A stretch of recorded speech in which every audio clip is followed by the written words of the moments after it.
Guys, I am scared. Like, really, really scared, terrified. It haunts me. I wake up in the middle of the night screaming. I wake up the entire house. My family comes in. They beat me with rubber bats and they dump water on my head until I stop thrashing about, destroying the walls. I go back to my regular LSD trip dreams. This fear, this paralyzing dread has haunted me ever since the summer, and frankly, it's really irresponsible for me to not talk about this sword of Damocles that's been hanging over me. Guys, I am really freaked out about Darling in the Franxx. Now, I know what y'all are thinking. Wyatt, you look like a wise and powerful man. What grief could this dumb-looking Taiwanese cartoon bring you? Well, guys, sorry to break the grand illusion, but even though I am Wyatt the Word Weaver, the coolest being that has ever existed, every being must be balanced out. And to keep me from being the absolute pinnacle of humanity, I was cursed with an autistic love for really stupid nerd crap. And in this case, this anime, Darling in the Franxx, really has me freaked out. Now, at a cursory examination, everything seems above board. The poster's pretty solid, the marketing is standard, and it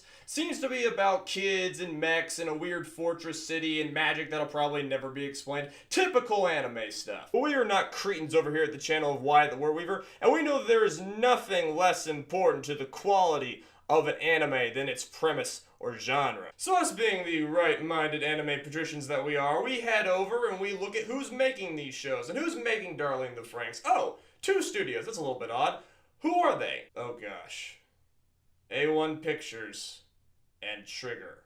A1 Pictures and Trigger. A1 Pictures and Trigger. Oh, don't give me that look. Yeah, I see that look in your eyes. You should care about what studio makes your anime. Studios are an incredibly important part to the creation of any work, especially in anime. Think about it. If you're going to see like American animated film, you're going to have different expectations going to seeing something from Pixar than you are going to see something from DreamWorks. Both studios are capable of putting out very good products, but one is, a groundbreaking studio whose works always look 2 or 3 years ahead of everyone else's, and they're constantly putting out emotional masterpieces, and the other isn't. Same with anime. There are studios that are respected and venerated for making a large collection of artistically brilliant work made by a cadre of like-minded creative geniuses, and there are studios that aren't. For instance, I'll give a chance to anything by Shaft, Trigger, Kyoto Animation, Bones, without even looking at the description. But if I'm looking at a show and if I see that the studio hasn't really done anything that impressive,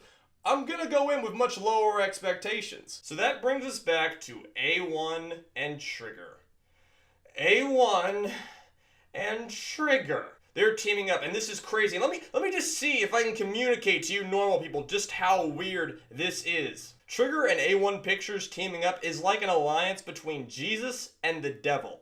Monica Kaname and Frank Underwood. Jean-Luc Picard and The Undertaker. Hermione Granger and Sauron. John Green and Joseph Stalin. Okay, let's back up. Who are Studio Trigger? Well, Studio Trigger is kind of like the indie darling of anime right now. They're a very young studio, barely 5 years old, and thus their position in the anime ecosystem hasn't really been solidified yet. They started off doing some video game work and collaborations a few years ago, but they made it very clear off the bat that they wanted to make their own original works. And the 3 full-length TV shows that Trigger has made have all been anime originals, which show the power of the media. A lot of anime is stagnant right now, bogged down by corporate-mandated mediocrity, barely animated and barely distinguishable from its brethren. But every Trigger property, from its mainline shows to its shorts, has been an explosion of creativity, pushing the medium forward in a time where it needs it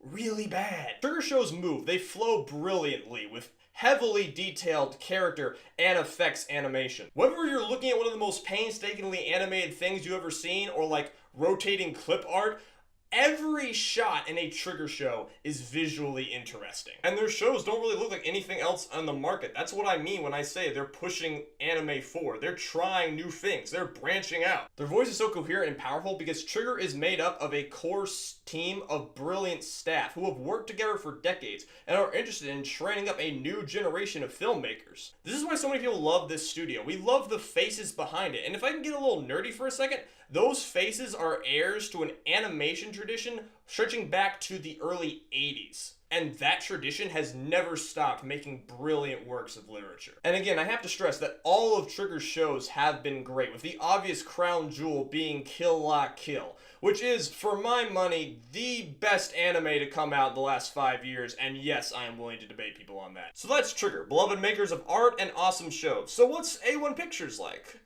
Well, A1 Pictures is kind of the heartless corporate machine. Yes, in fact, I really can't think of a studio more separated in ideology from Trigger than A1. A1 Pictures is directly owned and operated by anime distribution mega giant Aniplex, which in turn is owned by Sony, which makes A1 as much of the man as you can pretty much possibly be in Japan. While Trigger puts out at max one full-length video a year, A1 seems to have been tasked by Aniplex to pump out as much as possible. For the last few years, A1 Pictures has been putting out 10 to 11 shows a year, and that's on top of their specials, movies, and OVAs. This year's 9 shows is a little bit of a decrease. Of those 9, several were critically panned, and one was the subject of extreme controversy, at least in the West. I mean, I hope that it was controversial in Japan too, but my 10 seconds of Google research were unable to confirm that. A1 Pictures is able to pump out such a deluge of media because they aren't really a studio. They're just like a collection of producers and a building. Almost everyone who works for them works as a private contractor, meaning there's no core staff to stick around and give their works any sort of cohesive voice. Despite that, A1 Pictures does seem to have a guiding ideology, prioritizing mass market appeal and targeting their shows to as many people as possible. They have a habit of snapping up sequels to already successful works, and they seem to want to just make as much money as possible. Now, I can't fault them for that. A corporation's job, of course, is to make money, but remember,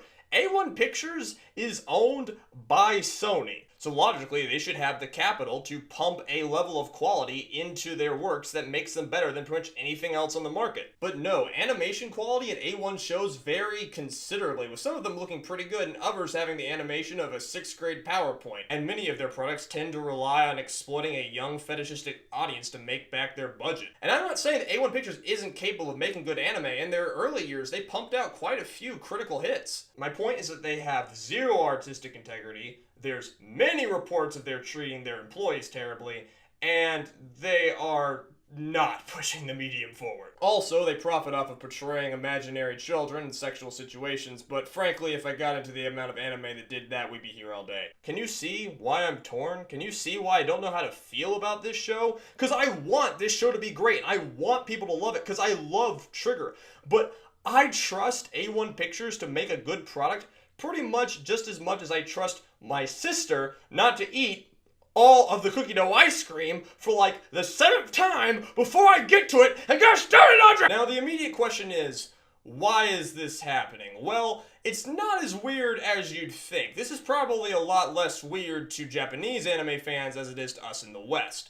Everyone in anime knows everyone. It's an incredibly insular and small field of people who actually make this stuff. And most people have worked with a lot of other people, or else they know a lot of people just because of being fans of those people's works. A lot of creatives aren't held down to one studio, so they bounce around, making contacts in all kinds of places. There are creatives in the industry who are just most well known for their ability to gather a team of other great creatives. That's essentially how One Punch Man got made. And considering that A1's business model relies on them hiring just this revolving door of contractors, it makes sense that they would know pretty much everyone in the industry. In fact, as was shown by Pedantic Romantic about a month ago, this kind of collaboration by people connected to A1 Pictures and Trigger has happened before. I'll link that video in the description. Now, if we look at the staff of Darling in the...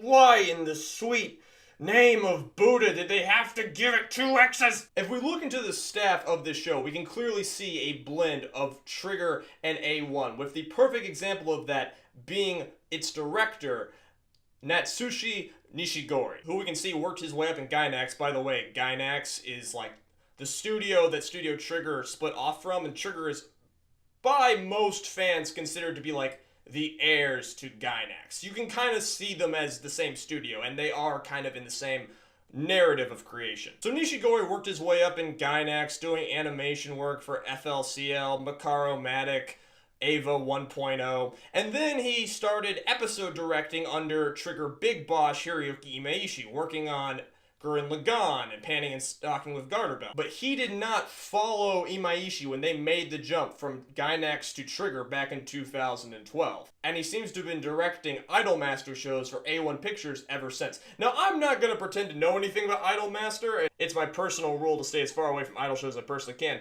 But this guy does seem to be the bridge between the two studios. Now, mechanical designer Shigeto Koyama, this guy gives me hope. A Trigger man through and through. He was the mechanical designer, that's the guy who designs the robots, for Space Patrol Luluco and Gurren Lagann, along with working on Space Patrol Luluco, the rebuilds, Ninja Scroll, and oh hey, art director for Kill La Kill.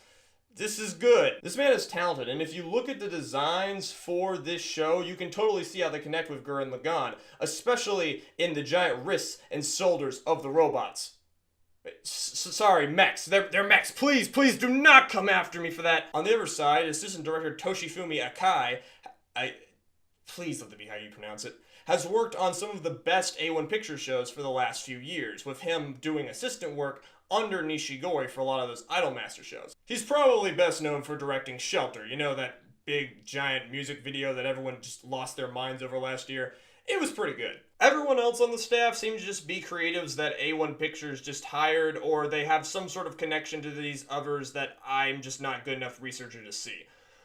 Unfortunately, I was unable to find anyone labeled as, like, you know, the original creator, the person who is spearheading and came up with the idea for this series. Alright, that was all facts. Now it's time to put on our conjecture hat. So take everything that I'm about to say with about 3.7 grams of salt. This may be a Trigger show, and Trigger itself is marketing it as a Trigger show, but none of the Trigger bigwigs are working on it. No Yo-Yo Shinari. No Hiroshi Kobayashi. I'm sorry, I have to just use the script for this one. No Akira Amayama. Get his picture in there. None of the people who should all totally look up and watch all their stuff is on here. So this is probably going to be the Trigger B team making this show. Now, it has been reported that Hiroyuki Imaishi will be supervising the action scenes, and you can't really get more Trigger than him, but I don't know how much he's going to be involved. And you have to wonder, like, how much of Trigger's identity will be packed into this thing. Everyone keeps talking about this as a Trigger show, but all of the evidence points that it really isn't, and that Trigger is letting A1 Pictures do most of the heavy lifting here. And that makes sense, as we can see that Trigger's main staff are wrapped up in projects that I'm frankly way more excited for. In doing research for this video, I tried to get some sort of look at Trigger's financials, which is a thing that me and most anime fans are very ill-equipped to do. What I can tell you is that Trigger was formed in 2001, and I can tell you that at the same time, the bigwigs seem to have formed a holding company to own it called Ultra Super Pictures, and they also formed that along with the three other studios, Ordet, Linden Films, and Sanzigen. Trigger is by far the most successful of the four. Sanzigen seems to be trudging along just fine, I guess, and Linden Films is doing a lot of assistant work while sneaking in their own products here and there. Ordet's kind of dead. Just interesting side note, I found out that two other companies that Ultra Super Pictures owns the majority of are Nitro Plus and Pixiv, each of which are very interesting for completely different reasons. Without the ability to look directly at the financials, a lot of anime fans are forced to use indirect methods to look at whether or not shows are successful or not. Things about Western acclaim, whether or not a sequel has been announced, can be big factors, but the biggest indicator that anime fans usually rely on is Blu-ray sales. Kiesniver, Trigger's main show for 2016, severely underperformed, not even selling 1,000 Blu-rays within its first week, because, you know, there is no justice in this world. However, this year, Little Witch Academia sold much better, with like 10,000 copies sold its first week. And Trigger is investing for the long run. They have, like, once Darling in the Franxx comes out, they have 2 more projects already announced. But again, their part in the anime ecosystem is not yet established. And I really hope that 2018 will be a massive year for them so they don't have to do this again. Because personally, I just want Trigger to be Trigger. So that is everything we know. And I don't really know how to end this video. My point was just I really wanted to talk about this show that I am weirdly excited for. We're also being very tepid, and I want you to know that you should research who makes your favorite stuff, because, you know, then you watch the other stuff that they've made, and you're probably gonna like that, and you should care about who makes your entertainment. And also the meta-narrative around these shows and how they're made can be, at times, even more interesting than the shows themselves. Also, researching Japanese stuff can be frustratingly hard, and this video is kind of a stupid mess, just like all of my videos are bad, and I keep doing these unscripted stupid videos. The one time I tried to do a fully scripted thing to capitalize on what's hot, to, get it on Reddit and try and get some attention, it ends up coming up bad, and I'm just a... Hey, maybe you liked this video. I hope you liked this video. If you did, tell me in comments that this video wasn't a complete waste of your time, so maybe I can have self-esteem again. Okay, I'm too sad to do the usual outro. This one, there were good ideas in this. I liked this video. Just kind of got a little overblown. Maybe it flowed.